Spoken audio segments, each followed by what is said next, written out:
बिहार में इस बार राज्यसभा की 5 सीटें खाली हुई हैं। सांसदों और विधायकों के आंकड़ों के अनुसार इस बार जेडीयू को 1 सीट का नुकसान होगा, जबकि आरजेडी को 1 सीट का लाभ होगा। लेकिन इससे इतर बीजेपी को ना कोई नुकसान होगा और ना ही उसे कोई अलग से फायदा होगा। लेकिन सबसे बड़ा सवाल तो यह है कि बीजेपी आखिर राज्यसभा में इस बार किसको भेजेगी? क्या फिर से गोपाल नारायण सिंह को टिकट देगी? क्या फिर से सतीश चंद्र दुबे को राज्यसभा भेजेगी? इसे लेकर बिहार से लेकर दिल्ली तक की सियासत में गर्मा गर्म बहस जारी है कि बीजेपी राज्यसभा चुनाव को लेकर आखिर करेगी क्या।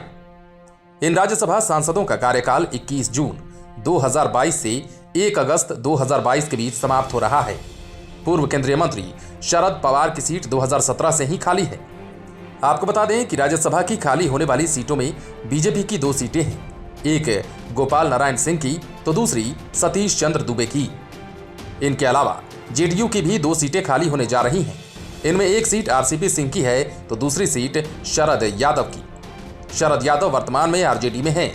वहीं आरजेडी की एक सीट जो कि खाली हो रही है वो लालू यादव की बड़ी बेटी मीसा भारती की है। मीसा भारती का फिर से राज्यसभा जाना तय है, लेकिन यहां हम बात कर रहे हैं बीजेपी की।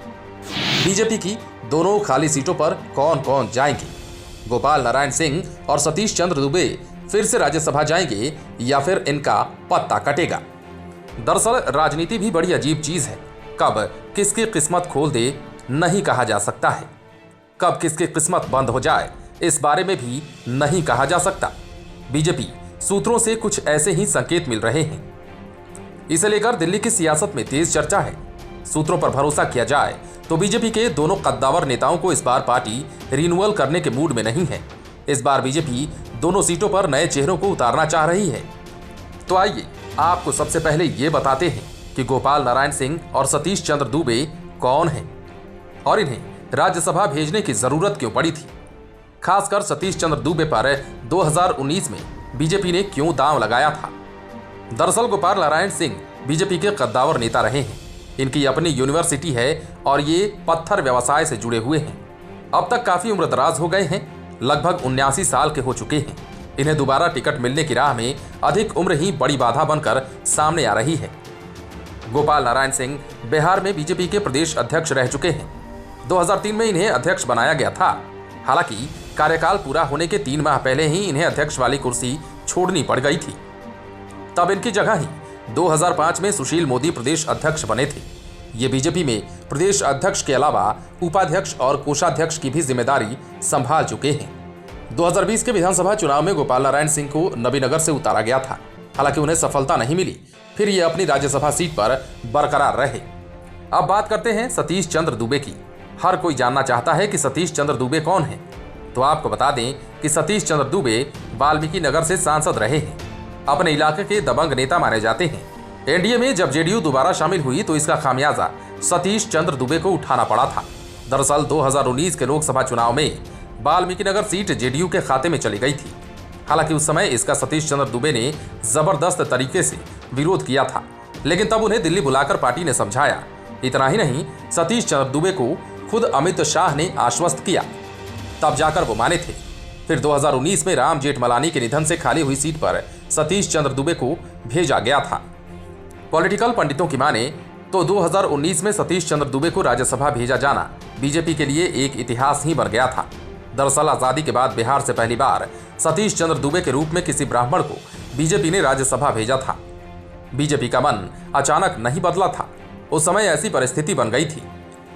पॉलिटिकल एक्सपर्ट के अनुसार लोकसभा चुनाव 2019 का बिगुल बज गया था। बीजेपी में जिस तरह से टिकट बंटवारा हुआ था उससे भूमिहार ब्राह्मण काफी नाराज हो गए थे।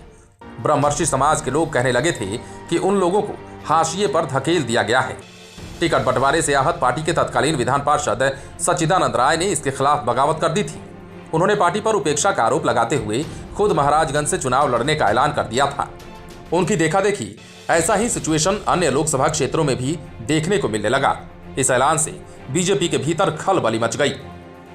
पार्टी को भय सताने लगा था कि अगर ऐसा हुआ तो फिर भूमिहार बिरादरी के वोट का बड़ा नुकसान हो सकता है। सच्चिदानंद राय के पक्ष में खुलकर सतीश चंद्र दुबे आ गए थे। वे भी वाल्मीकि नगर से टिकट कटने से काफी आहत थे। ऐसे में दुबे ने भी अपनी आवाज बुलंद कर दी। वे भी वाल्मीकि नगर से निर्दलीय ही चुनाव लड़ने पर अड़ गए। तब उन दो नेताओं को मनाने का खेल शुरू हुआ। डैमेज कंट्रोल के लिए तत्कालीन बिहार बीजेपी प्रभारी भूपेंद्र यादव के द्वारा सच्चिदानंद राय और सतीश चंद्र दुबे को स्पेशल विमान से पहले उड़ीसा ले जाया गया, फिर वहां से दिल्ली ले जाया गया। दिल्ली में पार्टी अध्यक्ष अमित शाह से मुलाकात कराई गई। अमित शाह ने माना कि बिहार में निश्चित तौर पर ब्रह्मर्षि समाज की उपेक्षा हुई है। बताया जाता है कि अमित शाह ने उस समय बिहार प्रभारी भूपेंद्र यादव को सच्चिदानंद राय और सतीश चंद्र दुबे को पटना ले जाकर ऐलान करने को कहा कि आने वाले दिनों में राज्यसभा और विधान परिषद की सीट ब्रह्मर्षि समाज को दी जाएगी। पॉलिटिकल एक्सपर्ट के अनुसार बिहार में फिर ऐसा ही हुआ।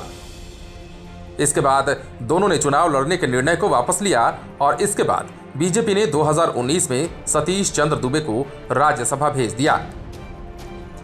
लेकिन इसी बीच सच्चिदानंद राय का एमएलसी टिकट को बीजेपी ने रिन्यूअल नहीं किया। हालांकि वे निर्दलीय ही सारण से जीत गए हैं। इससे वे बीजेपी से काफी नाराज हैं। अब कहा जा रहा है कि गोपाल नारायण सिंह की तरह सतीश चंद्र दुबे का टिकट भी कटने वाला है। हालांकि इसे लेकर अब तक कोई अधिकृत बयान सामने नहीं आया है, लेकिन इसकी चर्चा दिल्ली की सियासत में जोरों पर है। हालांकि सूत्रों की माने तो गोपाल नारायण सिंह और सतीश चंद्र दुबे अपनी अपनी सीट बचाने के लिए और दोबारा राज्यसभा भेजे जाने के लिए कास्ट समीकरण का हवाला दे रहे हैं। लेकिन इन दोनों को लेकर बीजेपी के अंदर खाने में अच्छे संकेत नहीं मिल रहे हैं। सूत्रों के अनुसार तो बीजेपी इस बार सतीश चंद्र दुबे की जगह नागेंद्र जी को भेज सकती है। नागेंद्र जी का पूरा नाम नागेंद्र नाथ त्रिपाठी है। ये वर्तमान में बिहार संगठन के स्टेट जनरल सेक्रेटरी हैं। इनका पार्टी के तमाम नेताओं के साथ कोऑर्डिनेशन बहुत बढ़िया है। इतना ही नहीं, ये संगठन के लिए शुरू से ही समर्पित रहे हैं। आरएसएस से भी गहराई से जुड़े हुए हैं।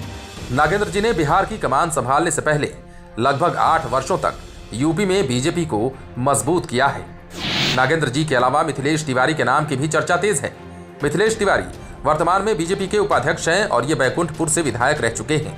शीर्ष नेताओं से भी इनके संबंध काफी अच्छे हैं। वहीं सूत्रों की माने तो गोपाल नारायण सिंह की जगह बीजेपी किसी अति पिछड़ा समाज को टिकट दे सकती है। इसकी चर्चा अंदर खाने में काफी जोरों पर है।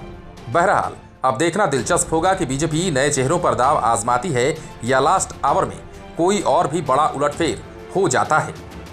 लाइव सिटीज के लिए पटना से राजेश ठाकुर की रिपोर्ट। यदि आपने इस चैनल को सब्सक्राइब नहीं किया है तो सब्सक्राइब कर लीजिए ताकि हम आपको खबरों से अपडेट रख सकें। यदि आप ये वीडियो फेसबुक के माध्यम से देख रहे हैं तो कृपया लाइव सिटीज के फेसबुक पेज को लाइक कर दें।